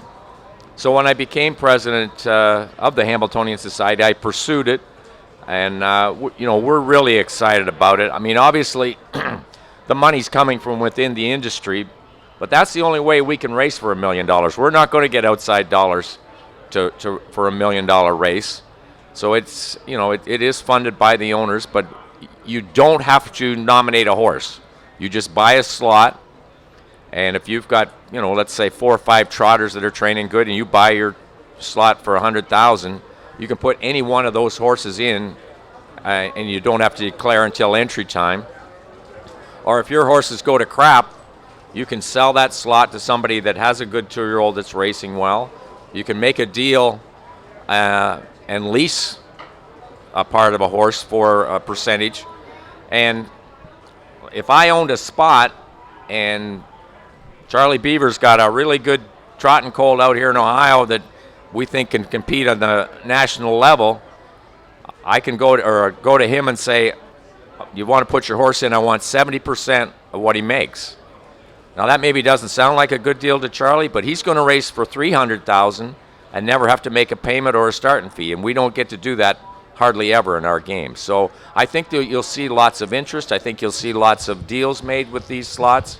And the response from the industry about putting up the 100,000 has been more positive than I ever imagined. I'll be just shocked if we don't get at least 15 to 20 entities trying to buy into the race, and then we'll sort those and draw them by lot to see who gets in. So it's we're also going to have the Kentucky Sire Stake finals on the same day, so you're going to have 8 races for $250,000 and $1 million race on the September 29th at the Red Mile, and the community is going to be involved with it, and I think there's a lot of potential for this to be a big event more than just another race for $1 million. Now, John, to piggyback off of this, do you think this type of a race could be not necessarily a replacement to the current staking that's currently done, but kind of a replacement in some situations where, you may need a higher purse for whatever reason? I'm sorry, I'm having trouble hearing, Mike. Just what? Not that this would replace traditional staking, obviously, but do you think more races like this could come about? Well, yeah, I do think that, and obviously we're starting out with 2-year-old trotters, and if I get the response within the industry for those 10 spots, we'll do 2-year-old pacers the very next year. I think it would be harder to do more than that, and I don't think we'll ever replace traditional staking the way we do it now with this races like this. But I think this is a unique opportunity, and the reason we're doing it for 2-year-olds is it's a bigger pool of horses for 2-year-olds. Once you get into 3-year-olds, you're limiting your horse pool, and I'd be worried that we wouldn't get all 10 spots sold. But with 2-year-olds, February, everybody's got a good one, and it's a business based on hopes and dreams, and there's a lot of people who will be dreaming about that $1 million race. Okay, John, we got a question from the audience. How do we sign up is the question. Well, you can go on the Hamiltonian website now, and there's some preliminary conditions. They're not finalized, but we'll have out to all the staking services and advertising in all the magazines. It'll be just like a regular stake payment that'll be due February 15th, but we'll have everything out soon after the first of the year, and it'll be in all the trade magazines online. And but you can see the concept for it, the conditions, on the Hamiltonian website now. Excuse me? I think you're going to have an overwhelming response. I hope you're right. I have no problem sorting out a whole bunch of $100,000 entries, that's for sure. Is that for both Colts and fillies? Yeah, you can put a filly in there. we left it open. It's a 2-year-old open trot, so you can put a filly in there. And if we'd have had it last year, there's no question Manchego would have been in it. And I think that just adds more excitement and interest to the race. John, there was a question from the back. Will this be a one-heat dash, or could this lead to eliminations if there's more than 10? No, it's just one go. Yep, you got a spot on the gate. It'll be an open draw, obviously, and one go for $1 million. Okay, we'll get some more questions here in a moment. But John, let's talk the Breeders' Crown now for just a moment. Speaking of change for the gamblers, it's going to be a 15% across-the-board takeout in every pool on Breeders' Crown Elimination Night and Breeders' Crown Final Night. Tell us a little bit about that, how that came to fruition. Well, once we award a Breeders' Crown, it went to Pocono, and thanks to the Pennsylvania Harness Horsemen Association, they're a huge supporter of the Breeders' Crown and Mohican Sun at Pocono. But we start meetings and plannings, and this was something that was brought to our attention as a proposal from Brett Revington at the Pennsylvania Harness Racing Commission and the PHHA. So it was an initiative that started with them. So they deserve all the credit for this, but we think this 15% takeout at Pocono is just going to be a tremendous night of betting on our card. We really believe, and the feedback that we're getting from gamblers has been nothing but positive. And we're also getting some feedback from thoroughbred horse players that have seen this 15% takeout and are planning on tuning in and watching and betting on our races, and it's just been a really overwhelming support for it. And I'm extremely optimistic about what we're going to handle on Breeders' Crown final night. I think we're going to knock it out of the park. Now, they had a tremendous handle the last time Breeders' Crown was there, but I think we're going to surpass that and then some. I think it's going to be a great night of racing. Now, John, obviously something to help out the race secretaries all across the country is the new Trackmaster rating system, and it's taken concept at Hoosier Park and at Ocean Downs so far. Tell us what you know about it and what's coming. Well, this is a concept that frustrated me as a driver for many years, with the non-winners, when you have horses moving up from non-winners that have done well and horses that have done poorly up in the higher classes, when they meet, there can be a 2 to 4 seconds variance in what they're capable of racing at. And that was always reflected on the tote board. We've got way too many overwhelming favorites. And conversely, we've got too many horses that are 30 to 1 and higher that really, have very little chance.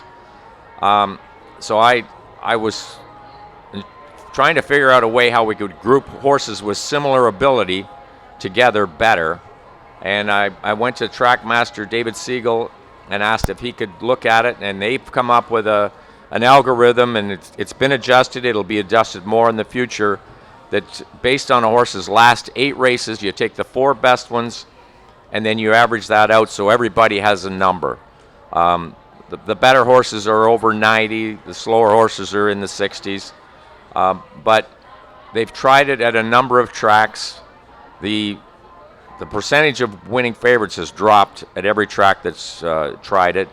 The percentage of horses over 30 to 1 has gone down as well, and the average payout has gone up on these races. So it's Ocean Downs used it for their whole meet, and they were up 18% on their total handle on the previous year, and quite a bit more than that over 2016. So I'm sure there were other factors in that 18%, but it certainly showed that it was something that the public, responded very well to with gambling dollars. And that's what we have to do. I don't care if you have all this slot money in your jurisdiction, we have to be cognizant of what people are betting on these races and how popular they are with the betting public. And I think that gets lost a little bit. Just because of the slot money overshadows that, hey, we still need people to watch these races and bet on them. And I think this system has a tremendous potential moving forward if we can get more tracks into it. I just think it and the one thing I think is a misconception that we wouldn't need race secretaries, but I believe the race secretary is more important in this system than he is in the other one. I think he has to watch his horses, watch the tote boards, and there'll be adjustments if there's a flaw in a horse that just is an outlier, whether he's in too easy or too tough, and it's up to the race secretary to spot that and make an adjustment. But it's moving forward, I think we're going to see more tracks try it, and as I said, I think it has tremendous potential just to be a better betting product for our betting audience. Okay, we got a couple of Harness Racing Fan Zone t-shirts to give away before we continue with John. Mark Galliers, are you still here? Mark Galliers? Not still here. And Kate Murata. Okay, we'll draw out a couple more names here in a couple minutes, and we'll get some more t-shirts out. John, the rule change proposals that were just submitted to the United States Trotting Association, obviously we get a lot of those every single year to help improve on rules that currently exist. And one that you helped to submit was about extended breaks. Talk to us a little bit about that and how that came to fruition. Well, just a little background. We formed a committee in the U.S. to look at the rules and try and put in rule changes that we could get all the commissions to adopt. And I can't imagine how frustrating it is for people that bet on simulcast and they see pylon, whipping, and braking rules called differently from jurisdiction to jurisdiction. And even as a driver, we have to keep track of where we're at just to see how the rules are. And I think that's a huge flaw for our industry. So we're trying to, submit rules that the USDA will adopt, and then it's up to me to take those back to the various jurisdictions in the United States. And I will say Canada is working on the same thing.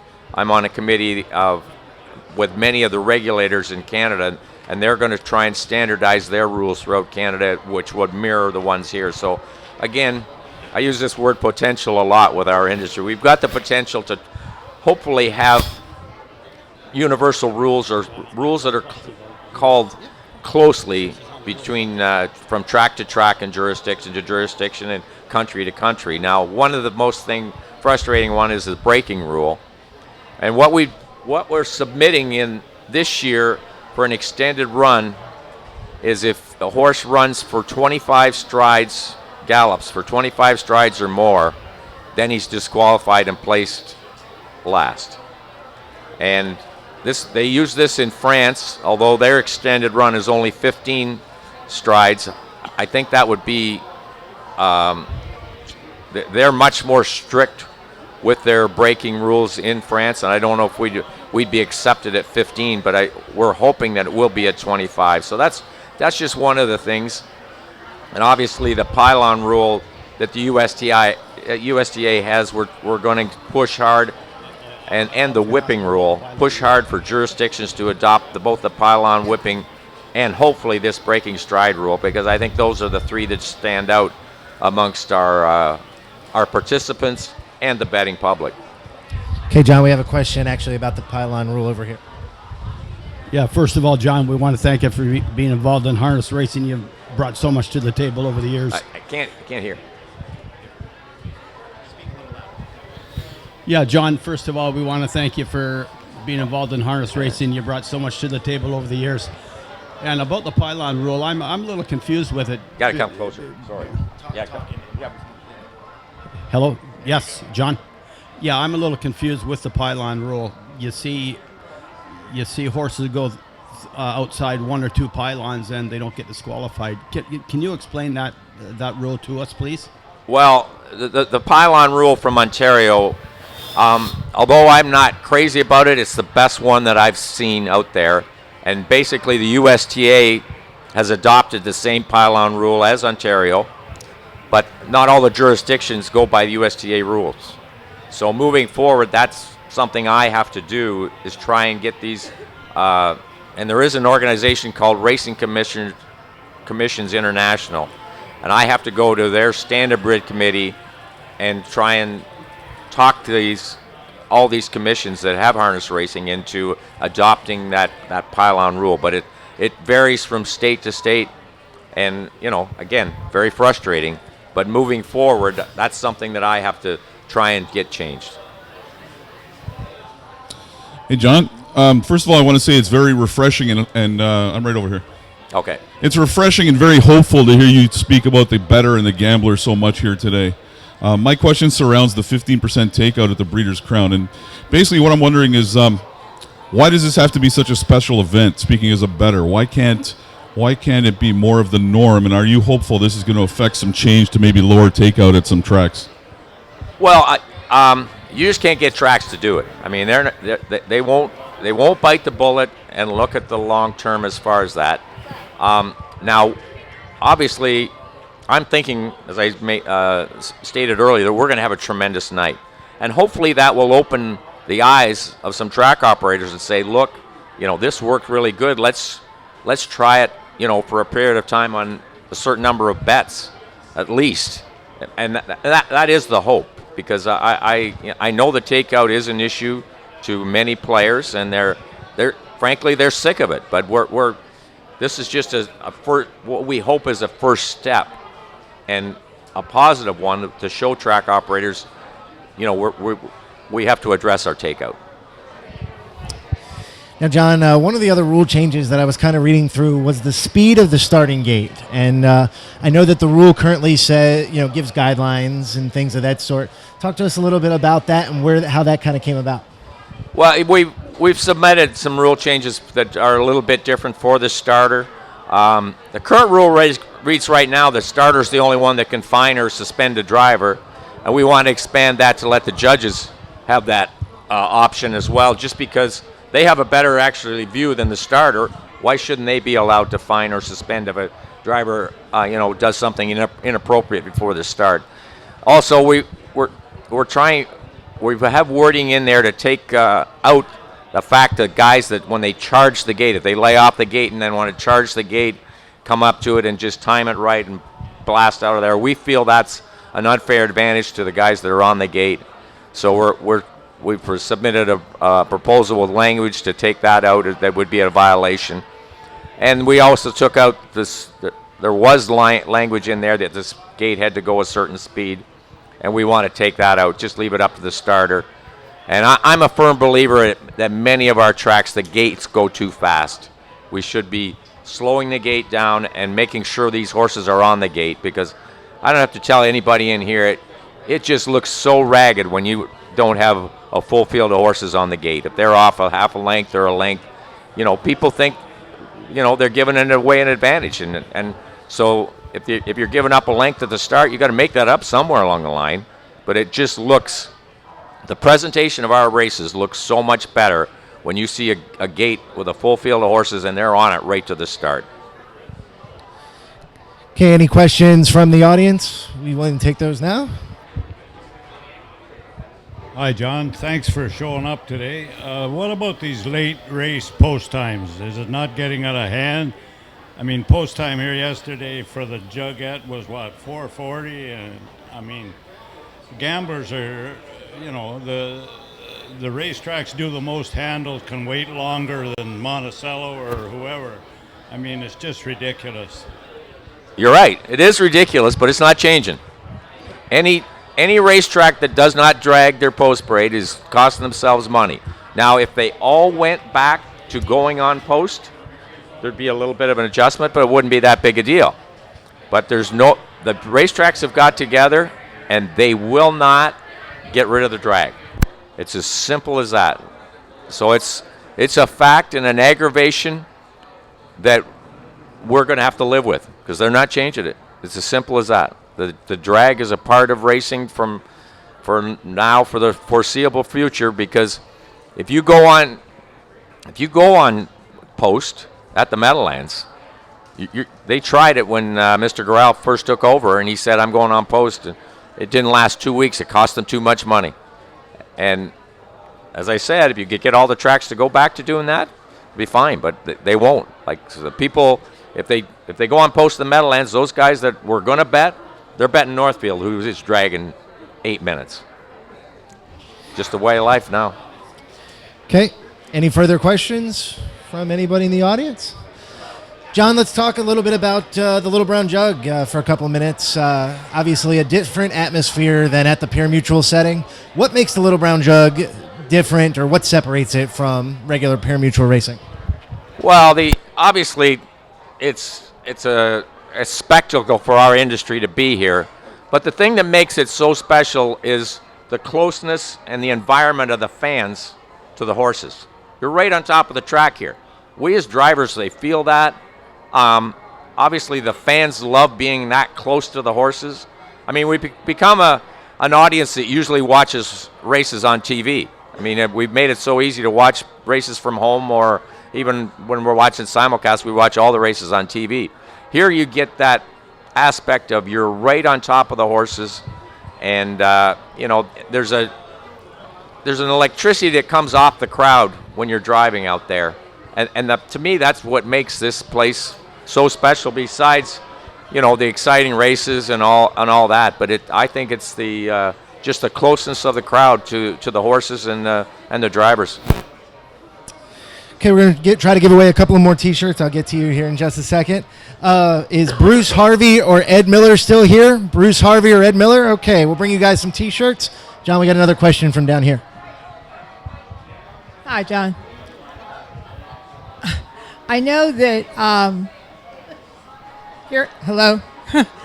The Little Brown Jug this year, we always come in, stay Sunday all the way through the races.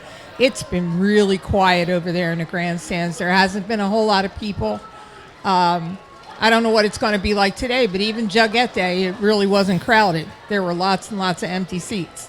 And I was looking at old videos on YouTube when they used to bring out, like, whatever the high school here, bring out their marching band and bring out other things. We've seen where they had the horse and carriage come out and bring the guy from the Columbus Zoo.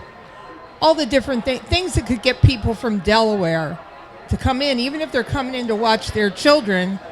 The Ohio Wesleyan Choir was here before, and I haven't seen them this week. Is there any push to do that sort of thing to bring people back who are local? I don't know. I'm the wrong guy to ask here because although I'm on the Jug Society, I'm not involved in any of the day-to-day or year-to-year decisions on that. So I'm really not the guy to ask that. Who's the guy to ask? Tom Wright. All right. Thank you. Okay, I think we have another question from back here.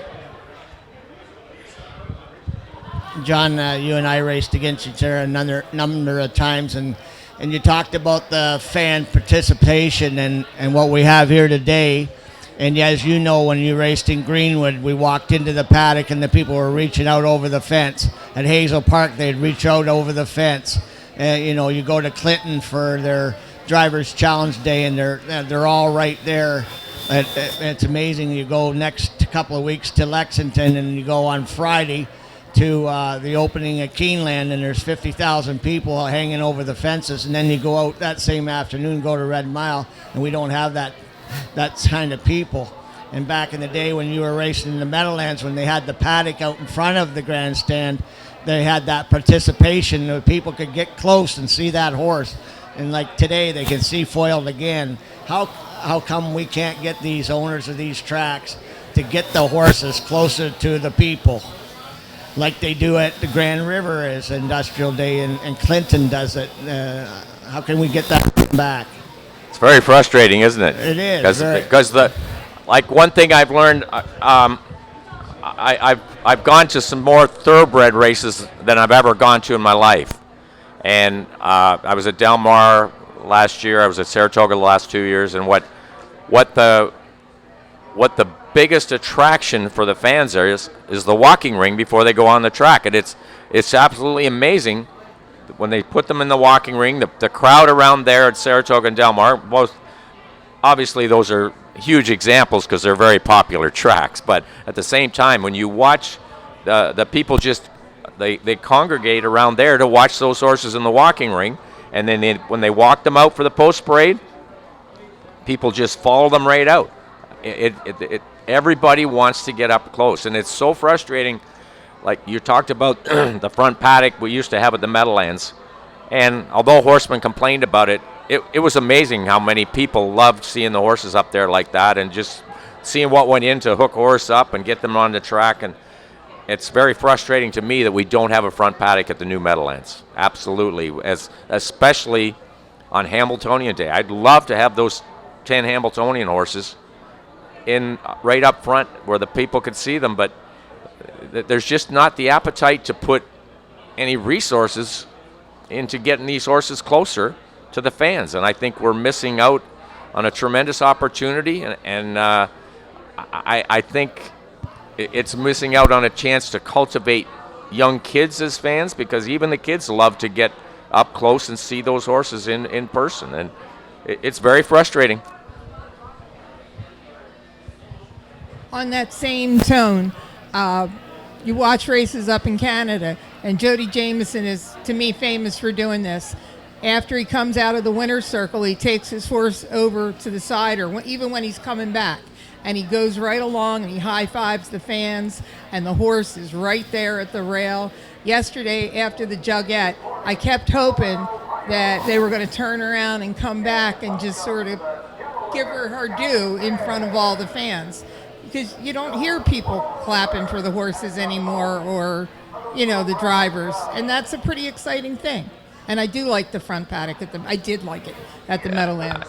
Yeah, I mean, Jody is excellent at that. And I just heard a story from a man said was driving somewhere around Mohawk, and his son asked him, "What's going on over there?"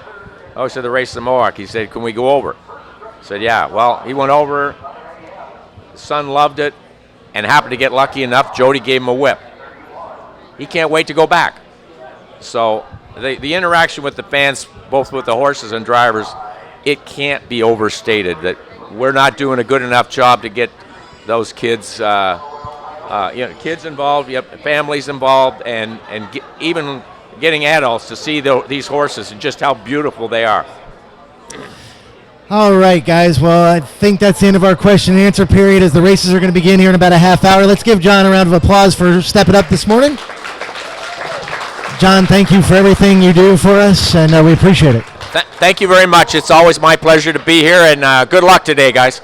Stop up, say hello. I'm sure John wouldn't mind shaking a few hands, and thanks so much for joining us during the USTA Speaker Series. It's been fun.